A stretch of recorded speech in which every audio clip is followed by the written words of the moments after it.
বামে আপনারা জানেন ইলেকশনের ব্যাপারে তারা প্রতিদ্বন্দ্বী করার চিন্তাধারা করছেন। ইও ব্যক্তিত্ব আমরা আরিফ সাহেবের সামনে জমিয়তে উলামা ইসলামের ব্যক্তি আসলা আমার মোহাম্মদ আলী সাহেব এই অর্থাৎ জমিয়তে উলামা ইসলাম এবং বিএনপি জোটবদ্ধ হইয়া বাংলাদেশও একমাত্র কেবলমাত্র বাংলাদেশও ইসলামের দল জমিয়তে উলামা ইসলাম 180টা আসন আমরা দেওয়া আছে। 180টা আসনে আমরা মাইনাস করিয়া 4টা রাখছি, দলীয় কমান্ডে আমরা মানছি।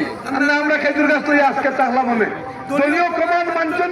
এইভাবে আপনার বিএনপি আমার মামায় বাদ দিচ্ছেন, আমার হেলালে বাদ দিচ্ছেন।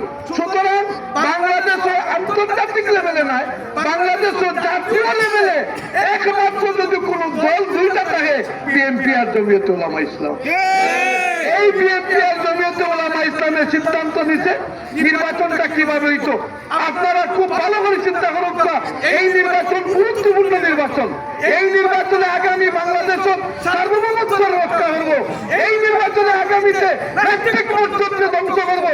এই নির্বাচনে আগামীতে বিভিন্ন কর্তৃত্বকে ধ্বংস করবো। একমাত্র বাংলাদেশের সার্বভৌমত্ব, বাংলাদেশের ইসলামী উদ্যম, বাংলাদেশের দ্বীনি মুসলমানগুলোর ইমান ইসলাম হেফাজত লাগি এই নির্বাচন। এই নির্বাচন যদি ভুল করে, এই নির্বাচন যদি ভুল সিদ্ধান্ত দেয়, এই নির্বাচনে যদি আমরা বাতিল আমরা টাকা দেই, তা আমাদের ভবিষ্যৎ প্রজন্ম সাংঘাতিক সমস্যা করবো। বিদায় তারেক রহমান প্রথমে সিদ্ধান্ত দিচ্ছেন আল্লাহ রসুলের কোরআন সুন্নাহ মোতাবেক এই দেশ পরিচালনা করা।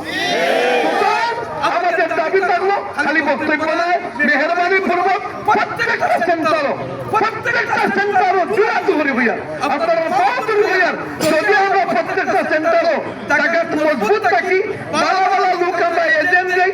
অশিক্ষিত কোন মানুষের এজেন্ট দিবায় না, খবরদার শিক্ষিত মানুষের এজেন্ট দিবায়, বুদ্ধিমান পুলিশের এজেন্ট দিবায়। এটাই কিনা শয়তানি করেন, শয়তানের যত পায় তারা সব তারার বিশ্বাস। বাংলাদেশের শয়তানি যদি সারা এখানে গলা করে যায় আর এক পাল্লা শয়তানি একখান দেওয়া চাওয়া যায়, এক পাল্লা শয়তানি বেশি। গতিকে মেহরবানি করে দয়া করি ভোট সেন্টারও আপনারা শক্ত পার্টি দিবা, শক্ত এজেন্ট দিবা। গোনার বাদে দস্তখত দিব, দস্তখত দেওয়ার বাদে এই কাগজ নিয়ে থানাত যাইবা, থানাত দিয়া ঘোষণা করবো আর একটা তোমার সেন্টারের তুমি বড় বইতেছো কাগজ ঢুকবাইয়া কাগজ দিকে অতুল বলে অতুলকে স্যার আমার কাছে কাগজ আছে, বিজেপি কবির দস্তখত আছে, পুলিঙ্গর দস্তখত আছে, আমি 3405টা ভোট পাইছি, এ কই দিব 1220টা কোনো দিয়া তুমি ওনার লইয়া গিয়ে খাবার ইয়া কইতা খবর স্যার না ভুল হয়ে যায়।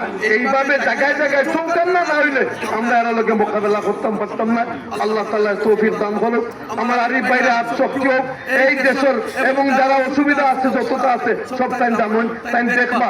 আল্লাহ তাআলা কান্দে হায়াতে তৈবা দান করুক আর সমস্ত মুসলমান লোকরে দানের শিশু ভোট দিয়া তারেক রহমানকে বিজয় লাভ করিয়া এই দেশের ইসলাম এবং ধর্মের মূল্যায়নতা রক্ষা করার আল্লাহ তাআলা তৌফিক দান করুক। ওয়া আখিরু দাওয়ানা আলহামদুলিল্লাহি রাব্বিল